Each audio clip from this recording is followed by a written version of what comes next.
Hello ladies and gentlemen, and welcome to another Is It Worth the Grind video. Today we are looking at the E-50M.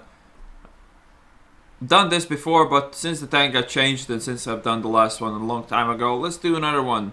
So, is the E-50M worth the grind? Well, hell yes. This tank is one of the best, if not the best, random seal clubber in the game at tier 10. It has it has all the tools you need to win the game, and you rarely feel that you don't have a chance to fight and do a lot of damage when you drive the E-50M, unless you do some silly things, which I kind of do a lot.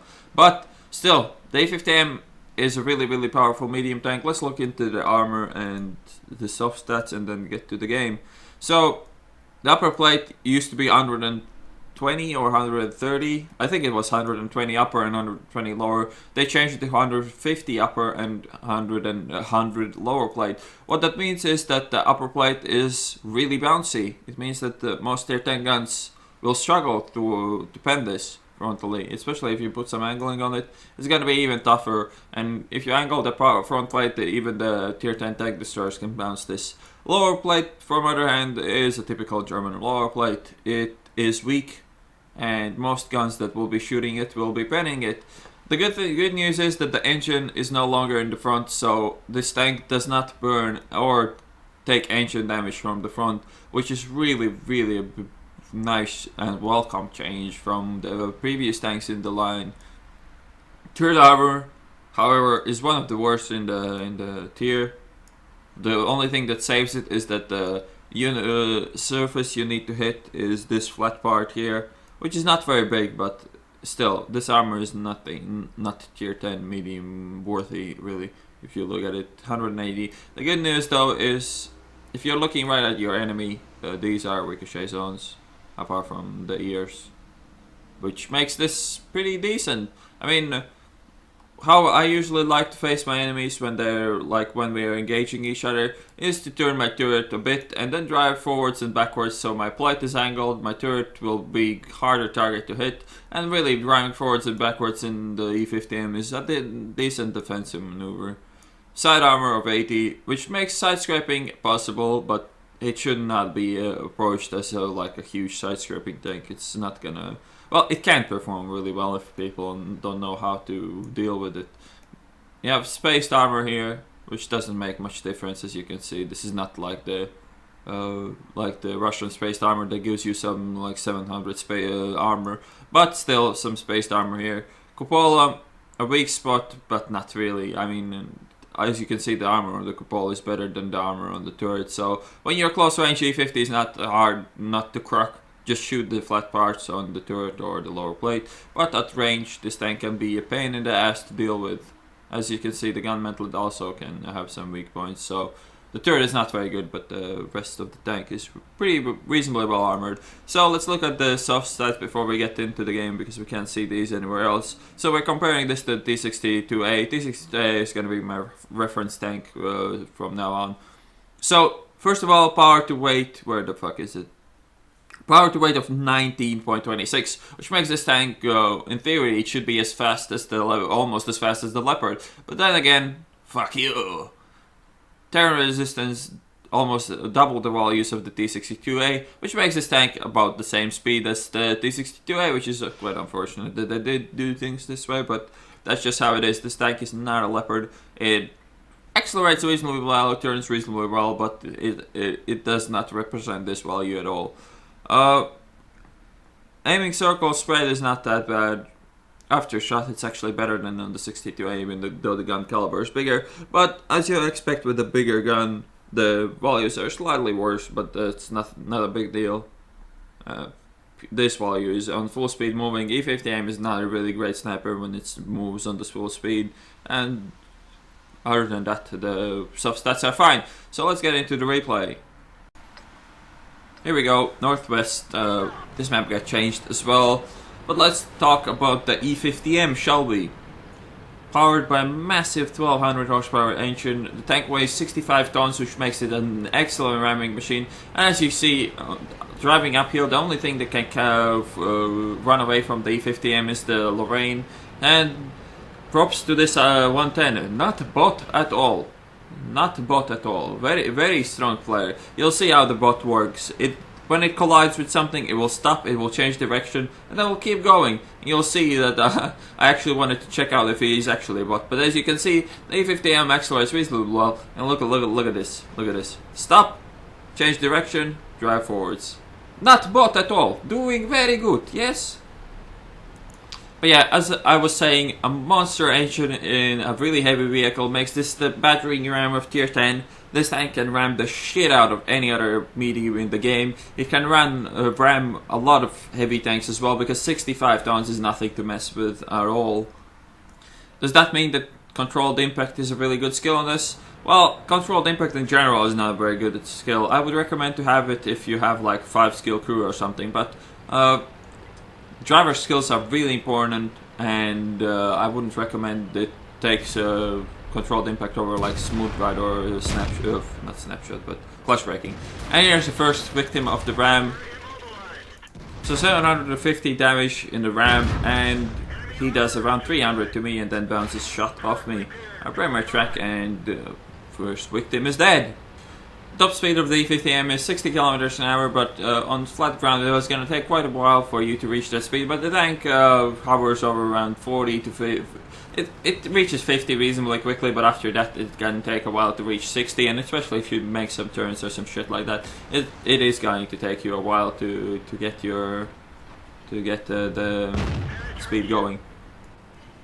So let's talk about the gun now. This gun is originally like the laser cannon in World of Tanks. This used to be the most accurate tank in the game, and now there's probably some more accurate tanks, but still, the accuracy on this gun is amazing, the aiming time is good, and the penetration is the best among the tier 10 medium tanks at 270, almost 268 I believe it is. So this gun is really good. The only downside on the gun is the poor reload. That is this actually is the worst tier 10 medium DPM, apart from the backshot, which is not really good, but then again, you have to have a downside or else this would be totally overpowered.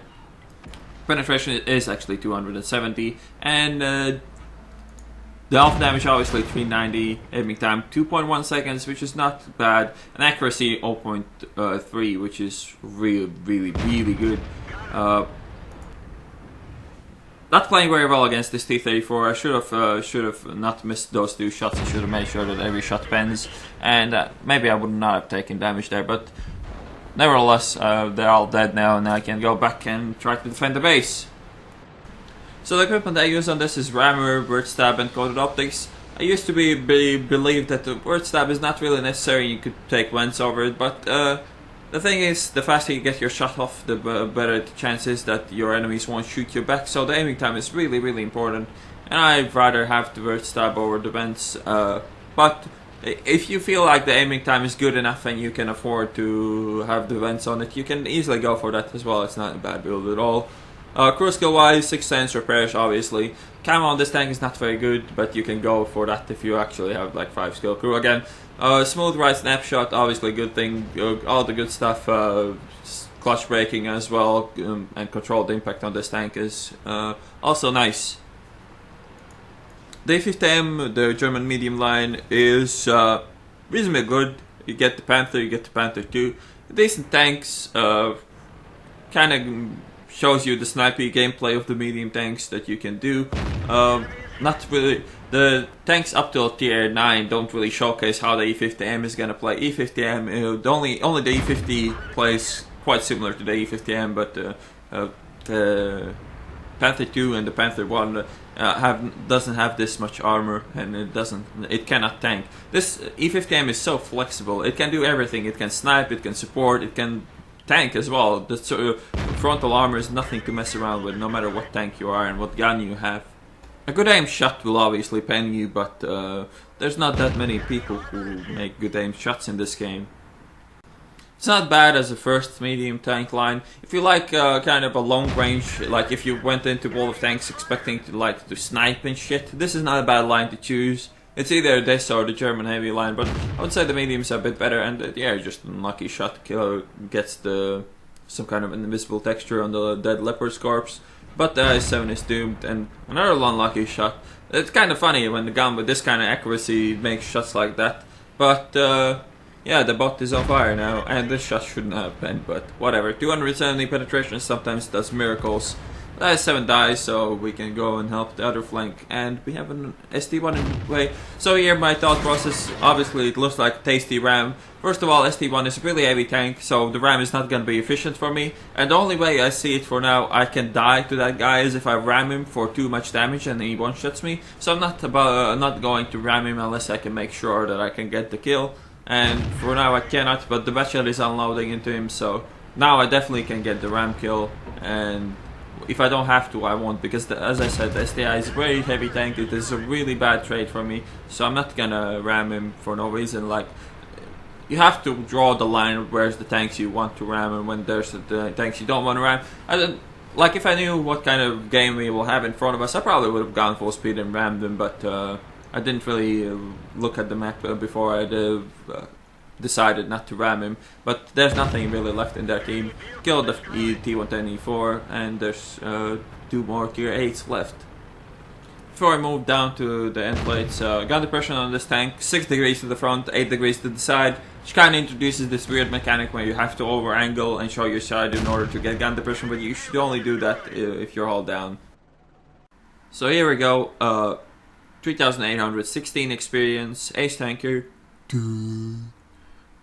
high caliber, top gun, 109k credits gained, but that's before the replay repairs and all that shit. So the team score 6,510 damage done, 6 kills, 659 assistance. Didn't shoot very well, only 19 hits out of 25 shots. With this gun, you should expect better. But other than the bad shots on the T-34, I don't really remember a lot of bad shots. But then again, most shots I missed probably were on the move or on the I-7 at the end there. But yeah, E-50M, one of the most powerful tier 10 mediums in my opinion for random games. Note that this tank is never used in Clan Wars unless you're in a really weird clan, or maybe some really meta has changed a lot since I last played Clan Wars. But the E-50M is the tank you only take when all the other tanks are locked or something. But for random games, this is a really fun tank to play. I would say that this or the batshot is the most fun tank to play at tier 10 as a medium tank. You feel really powerful in it as well. It has a good speed, good armor, good gun, a good combination. So yeah, E-50M worth the grind, fuck yeah. The line, decent enough. There's not really a lot of stinkers in the line, so there's nothing denying me to say that this tank is totally worth it. Butchered some English there as well, but hey, that's what I do here. I hope you enjoyed this video, and I'll see you on the next one.